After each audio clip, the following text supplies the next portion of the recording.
How to install OctoBot using Docker? Well, it's pretty simple. Just go to the OctoBot guides. Find the Docker installation within the installation section and copy the first command.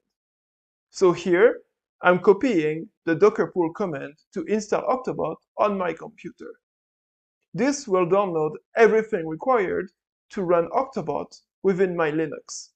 Then, the second command will be to start OctoBot on my computer with Docker. So once the first command is done, I can proceed with the second one. And there we go, my OctoBot is started. If I want to have a look at my logs, I can just run docker logs. As we can see, my OctoBot is running.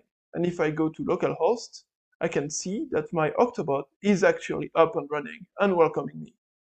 So it's simple as that. And everything to manage your OctoBot, whether it's to start it, to update it, to stop it, you can do with Docker commands. Have a look at our OctoBot guides to learn more about those commands.